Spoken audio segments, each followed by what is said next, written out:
Hashtag Port Charles wakes to a reckoning. The first clean breath of morning over Port Charles carried the antiseptic sting of the hospital and the coppery echo of violence. 2 shots had torn through the quiet and into Drew Kane's back, and yet, by sunrise, he was breathing, steady, stubborn, unbroken. What should have signaled an ending instead cracked open a beginning, and the town that has watched his ascent, his sins, and his swagger now finds itself trapped in a new chapter, not of closure, but of consequence postponed. There is something infuriating, almost theatrical, about the image of Drew Cameron Matheson, propped against linen-white pillows, for a needle glinting like a medal he did not earn, while officers take statements and enemies pace sterile corridors. The bullets failed to end him. The question is whether they inadvertently crowned him. Hashtag a recovery that feels like defiance. It is not merely that Drew survived, it's the untroubled quality of that survival that needles at the town's collective patience.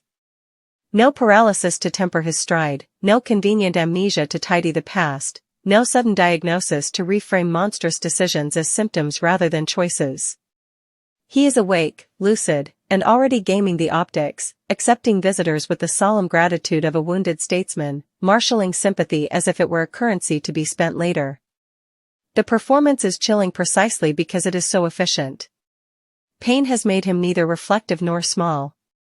It has clarified him. There is the faintest smile at the edge of his mouth when he signs discharge papers in his head, the first moves of a comeback choreographed before the nurse can swap the saline. Hashtag the shooter as mirror. Every whodunit is, in the end, a portrait of the audience. Look closely at the faces in General Hospital's waiting area, the aggrieved, the calculating, the exhausted, and what stares back is a dozen motives made flesh. A partner who knows what he did and can't forgive it. A rival who counts each of his schemes like beads on a rosary of grudges. A protector who believes justice failed and the alley must pick up the slack. A bystander who learned too much. In Port Charles, grudges are archival and silence is currency. Almost everyone could have wanted Drew dead, which is exactly why the precise geometry of 2 bullets, clean, decisive, survivable, matters. They didn't tear away his future, they branded it. Whether by skill or design, the shooter wrote a sentence rather than a period. The PCPD follows threads that keep slipping like wet fishing line. Alibis smudge under scrutiny, camera feeds blip at the wrong minute, a stray footprint means too much and nothing at all. The case has the smell of a carefully curated mess, just enough chaos to distract from composition. It's the kind of orchestration that suggests either a professional with a taste for symbolism or a civilian whose fury has ripened into precision. Hashtag when a bullet is a message. The town's outcry. Why shoot him if not to finish the job, assumes that justice is measured by organ failure. But bullets can be letters, and these read like a note pinned to the back of a powerful man, "You are not untouchable." There is a particular cruelty in leaving an adversary alive with proof of vulnerability stitched into his skin. It shrinks him in public even as he squares his shoulders in private. It also buys time for a financial paper trail to harden into evidence, time for an ally to falter, time for the noise around Drew to swell until it collapses under its own contradictions. Murder tidies a problem, a warning multiplies it. And so, the city doesn't simply ask who fired. It asks what the shooter wanted him to do next: overreach, lash out, cling to power so tightly that the veins show and the mask slips. An execution can turn villains into legends, a near miss makes them human. It tempts them into mistakes. Hashtag the paper trap and the brass key. While the town stares at gunpowder, other hands move in a quieter theater. Sonny Corinthos, Maurice Bernard, has a talent for pressure that never leaves fingerprints, and Brick, Stephen A. Smith, is archaeology with a laptop. Layer by layer, he uncovers what needs to be found and buries what shouldn't be seen. The bribery scandal closing like a vice around Judge Eva Heron, Tessa Aubergenois, is not an accident of headlines, it is a corridor with the lights flicked on one by one. A burner phone that called only 2 numbers, a charitable donation routed through a shell that doesn't quite exist, a calendar entry unhelpfully precise, a sealed envelope with the wrong watermark, each detail meaningless alone, lethal in sequence. Whether Drew arranged those steps or merely walked them, the path points in a single direction. Here, the irony is strenuous. The man who survived 2 bullets may find himself felled by paper, affidavits, transfers, and sworn statements binding tighter than any tourniquet. This is Port Charles's other weapon, bureaucracy honed into a bayonet. If the shooter's message was bleed, Sonny's rejoinder is account. The combination is devastating, public myth punctured by gunfire, private empire audited into collapse. Hashtag the politics of pain. Drew's greatest talent has always been inventory, of leverage, of loyalties, of what people owe and what they fear. Even in a hospital gown, he conducts a census of human frailty. The vigil at his bedside is data: who shows up, who lingers at the threshold, who leaves a bouquet without a note to keep deniability intact. He turns suffering into a press release and stitches pity into a cloak. But grief and dread are volatile fuels. They burn bright and dirty. A single misstep, one sneer caught on a phone, one whispered threat that arrives at the precinct as a transcript, and the sympathy he's courting will invert. The town wants stasis to end, not spectacle to continue. What's more, there is a moral exhaustion in the air. A sense that the scales are long overdue to balance. People who never wished him dead still want him small, slowed, answerable. They want the ground under his feet to feel as unstable as theirs did when his choices detonated their lives.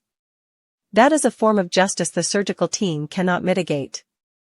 Hashtag the hospital as stage, the ward as jury. General Hospital has hosted miracles and monstrosities, last breaths and first lies.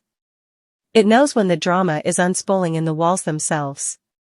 A nurse notes, clinically, the absence of complications. An orderly remembers a hallway cleared just a little too quickly. Security reviews footage where the angle is perfect until the minute that matters, when it widens inexplicably into uselessness.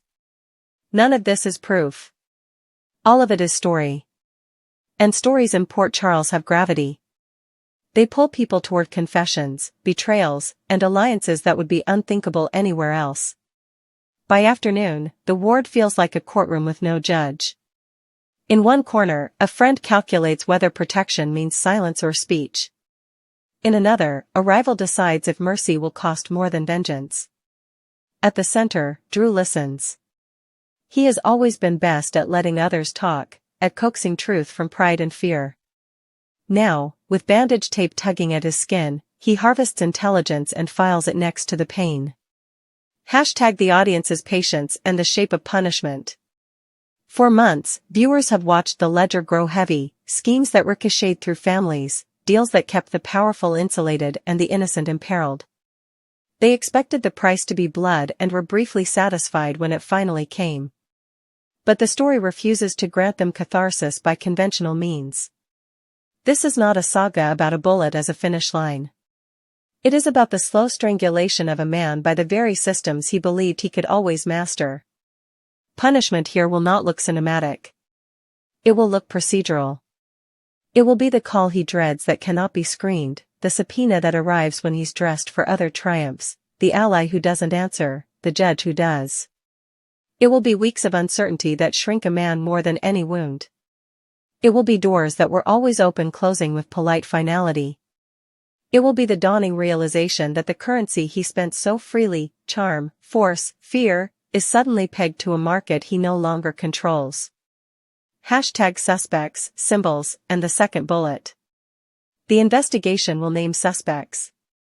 It will diagram timelines. It will test gunshot residue and reconstruct angles against a hospital diagram with the zeal of engineers. But beneath the forensics lies something almost literary, the second bullet. One shot can be panic. Two are choice. If the shooter wanted him gone, they had their chance. If the shooter wanted him marked, the job is done. That logic points the town toward a particular kind of enemy, someone willing to risk everything not for an ending, but for an unraveling. Someone who believes Drew's worst punishment is to live long enough to watch himself reduced. That philosophy chills more than the violence. It suggests a mind that understands narrative as a weapon.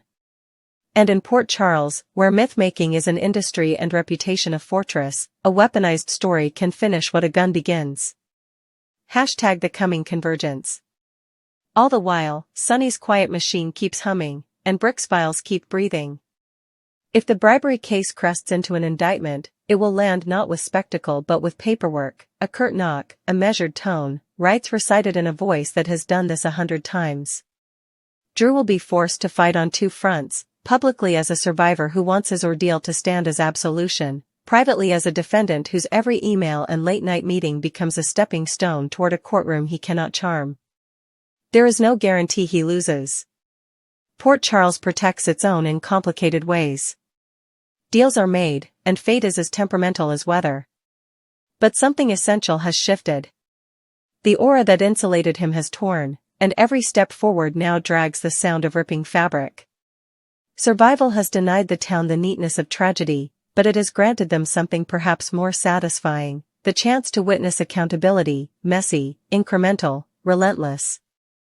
Hashtag what justice might finally mean. Justice is not a spectacle, it is architecture. It is load-bearing facts arranged with care until they can carry a verdict. If the bullets were thunder, the investigation and the legal case are rain, steady, unspectacular, erosive. They don't impress in a single moment, they transform a landscape over time. For viewers who wanted a swiftly delivered blow, this may feel like a bait-and switch. For those who have endured Drew's harm in narrative real time, it may feel like precision. And for Drew, it will feel like drowning in air, 1,000 small denials adding up to a fate he once reserved for others. He will try to reassert control, by intimidation, by generosity, by appeals to shared history. Some of that will work, briefly. Most of it will not. Because at last, the story is not about his will, it is about the town's. Hashtag the final image. Somewhere in a maintenance corridor, a slug is embedded 3 inches deep in cinder block, jacket peeled back like a petal. The second shot. It will sit there until someone files the work order, until a contractor chips it free and drops it into a plastic bag, until it joins its twin in a tray under harsh fluorescent light. Until then, it is a reminder that the shooter meant what they said the only way Port Charles ever truly believes anything, twice. Drew Cain lived. He will walk out of General Hospital not redeemed by pain but emboldened by survival, determined to turn a wound into a weapon. Whether he succeeds will depend not on the caliber of the bullets that missed his spine, but on the caliber of the evidence and the courage of those who once feared him. The town is ready. The trap is set. And somewhere, very close, the person who wrote those 2 sentences in gunfire is waiting to see if their story finishes the job.